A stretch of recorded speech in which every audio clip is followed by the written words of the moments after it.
Pues no sé muy bien, ¿no? El caso es que esa motivación que tenía al principio para no dejar el gimnasio se disipa. ¿Por qué?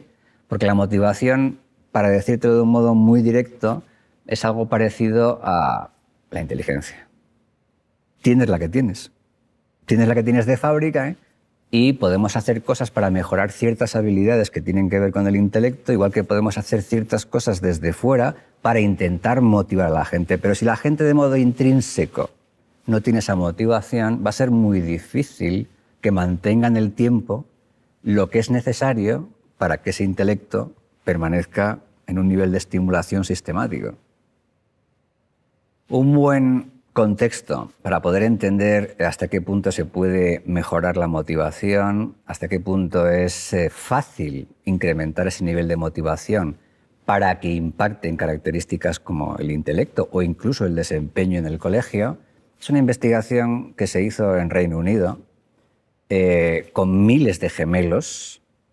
Se conoce como TEDS, es un estudio muy, muy interesante, es un estudio longitudinal que se hace con estos miles de gemelos, y han analizado en concreto cómo poder entender el hecho de que en el colegio haya chavales que aprenden con facilidad y chavales a los que les cuesta mucho aprender los contenidos curriculares.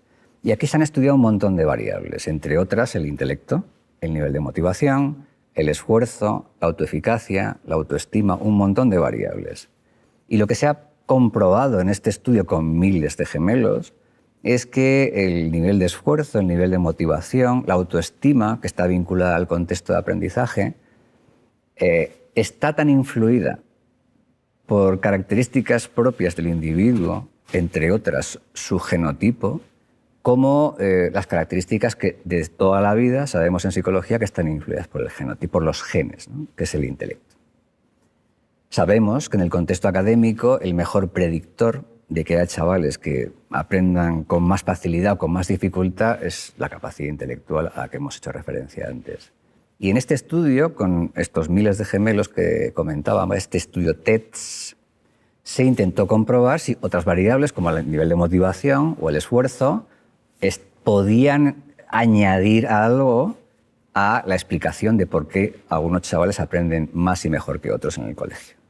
Y al hacer esta comprobación se observó justamente este patrón, el patrón de que todas las características que tienen que ver con el desempeño en el contexto académico, en el contexto escolar, están tan influidas por las diferencias genéticas que nos separan como el intelecto.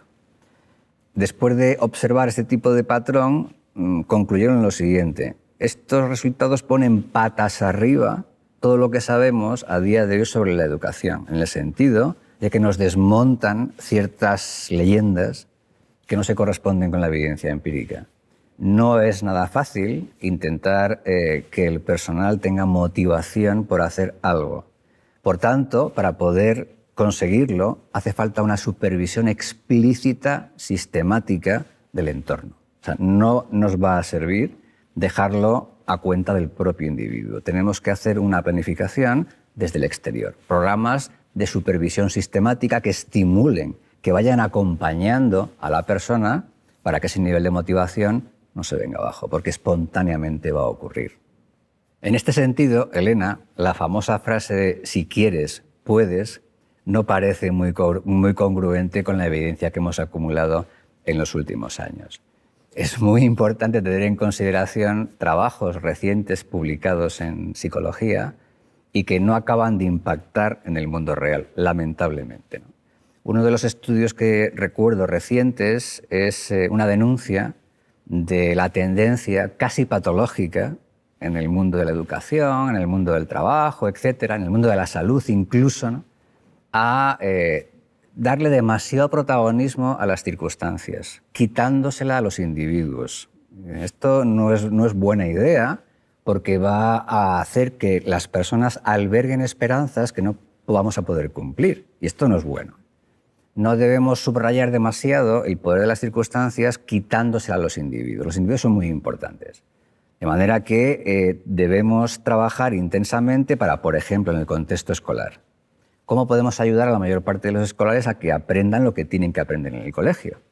Pues fundamentalmente adaptándonos a los diferentes escolares. ¿Y qué quiero decir con esto? Si miramos lo que dicen los famosos informes PISA, constantemente subrayan la importancia que tiene el aprendizaje autónomo. Los chavales tienen que aprender por sí mismos, tienen que ser cada vez más autónomos. ¿Qué hemos visto en psicología? Y lamentablemente lo que hemos visto no tiene ningún impacto en la educación, lamentablemente. Pues hemos visto que ese aprendizaje autónomo es válido para un 20% de los escolares, nada más. El 80% restante aprende mucho mejor con supervisión explícita.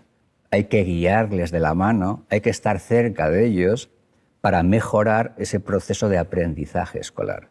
Por tanto, esa autonomía no va bien para todos los chavales. Tengamos una vez más cintura para adaptarnos a esa variedad de estudiantes, por poner un ejemplo.